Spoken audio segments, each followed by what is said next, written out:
All right. As you guys probably guessed, Ultra Street Fighter 4 came out. I've been grinding it out a whole lot in that game, playing it near continuously since it came out.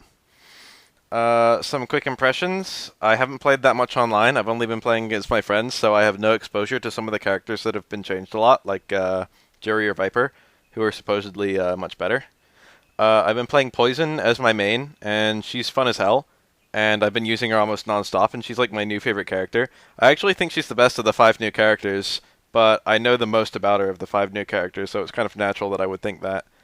In my Red Focus video, I underrated the damage on a lot of the combos, since Red Focus is actually quite a bit stronger than what King Blacktooth expected when he made that. And a lot of people wrote in on the comments on my video, I think, on YouTube and on Event Hubs. The combos, there was no way the combos were going to be as strong as I thought they would be. But a lot of them are actually stronger. I ought to go back and change the damage values to what they actually are. But it's going to be a lot of work, and I've been putting it off. The only combo I think that doesn't work outright is Gen's Crouch Strong Hands into Red Focus. The range of Gen's Mantis Focus Attack was shortened, so I think that combo doesn't work anymore. And I think DJ, one of his, I think Crouch Fierce into Focus and Close Roundhouse into Focus both don't work, so you have to use Close Fierce, which does a lot less damage. Um, there were a couple characters I predicted that would get a lot of mileage out of EX Red Focus. Makoto, Yun, Bison, and DJ, and pretty much all charge characters, I kind of correctly guessed would be using Red Focus situationally in their regular gameplay. Also, Yang and Poison can use it off of slashes, but the scaling is real, so it's very specific. You really have to do combos that have as little scaling as possible. They were Red Focus setups I didn't actually anticipate that are really, really useful. I wrote a couple of them down. Dudley ducking through fireballs and then doing ducking upper, you can get both hits and then you can cancel the Red Focus. And going through fireballs, like if you have Ultra 1, that presence of going through fireballs and then this 3-bar combo, that can land you like a full Ultra 2, turns a very small opportunity into a really big one. And the same with Viper low forward into medium Thunder Knuckle, is that something you can, it's safe and you can just sort of spam it. And then if you see it connect, you can do Red Focus into like a full follow-up combo. Yun shoulder or EX shoulder into Red Focus. I know EX shoulder into Red Focus is like 4 bars, but bear with me. You can use that to go through fireballs and punish them really big. Or guys light Hosanto does the same thing. El Fuerte Quesadilla Bomb, El Fuerte in a lot of cases didn't seem to get a whole lot of damage in its punishes. Like if you blocked like a Oni like light DP as El Fuerte, you didn't really have a huge punish available because you couldn't walk up closer for a close fierce and do your run stop fierce and whatever. You could only really get a poke as a punish if you didn't have ultras, and you could do crutch medium kick, but that wouldn't actually do that much. But I think now crutch medium kick you can combo into quesadilla bomb, and then you can red focus combo from that, so that's really good. And Adon can do crouch fierce as a poke, and then empty cancel red focus, just do the red focus input, and if it whiffs nothing happens, and if it hits, Adon's focus attack, he horrors himself forward. Adon's focus attack will always hit, and it lets you get a combo off of that. So all these characters can commit lots of meter, but they can get incredible damage off of relatively common situations that you can set up pretty risklessly.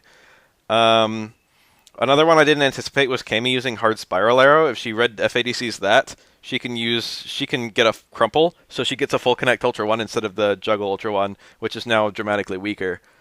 In general, the damage of the game has gone up a lot.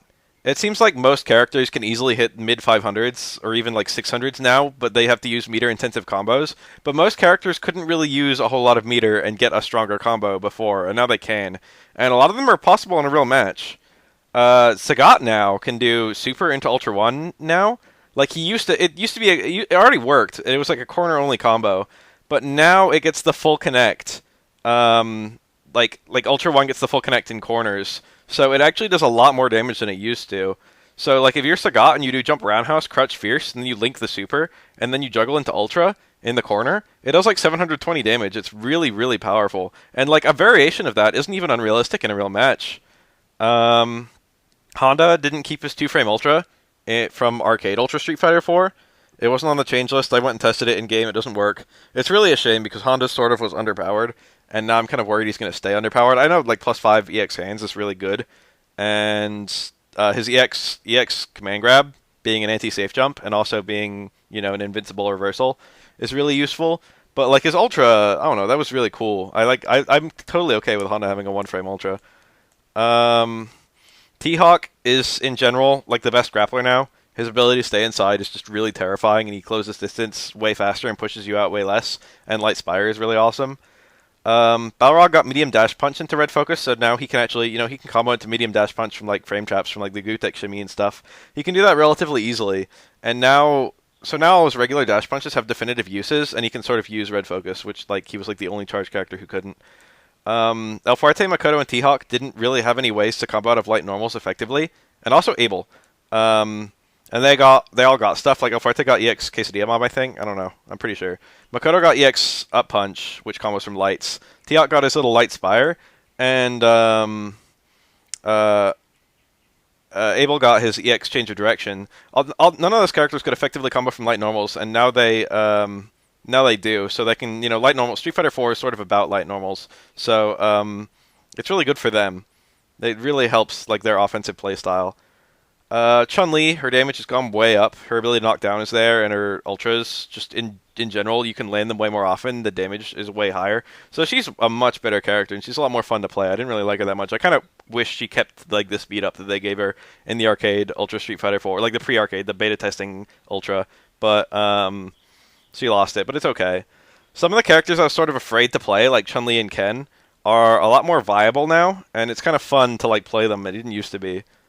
I've seen almost no one punish Shoryuken F80C Ultra, or Shoryuken F80C, like, -5.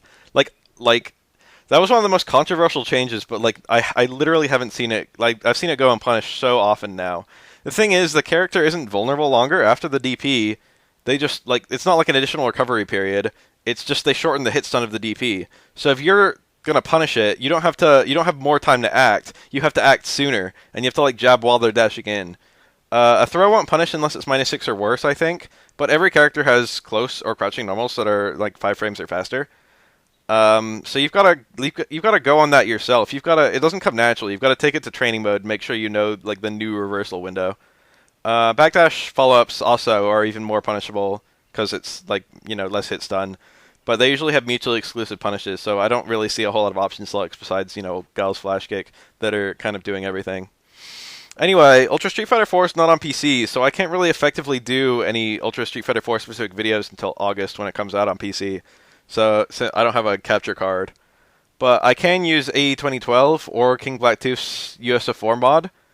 So I can demo simple game mechanics in AE 2012 and like explain them. Or I can do Ultra changes on the mod and demo those. I don't really have a whole lot on the Ultra Street Fighter 4. I don't have a whole lot on my Street Fighter 4 like tutorial to-do list. So if you want to tell me in the comments what you want to see next, I'll probably do it. I'd also like to apologize for all the people who subscribe to me from like Shoryuken and Event Hubs and all that, because I do a lot of streaming and I like to keep YouTube video uploads as like records for all the streaming I do. And not to mention, I desperately want to get into like Let's Playing. So it pains me to clog your sub boxes with things that you don't care about because like no one's watching them. If you want to, like, I upload them from streaming, so like my Twitch is the same as my YouTube. It's just Befale. So if you want to follow me there too, I usually play Third Strike, King of Fighters 13, random Game Boy games, and in general just easy things to get in stream. And I really enjoy people shitting up my chat. So if you want to go there and like follow, I'd really like that. But other than that, just in this video, just in the comments, just like post what you want to see next, and you know I'll do it or whatever. It's just a quick update.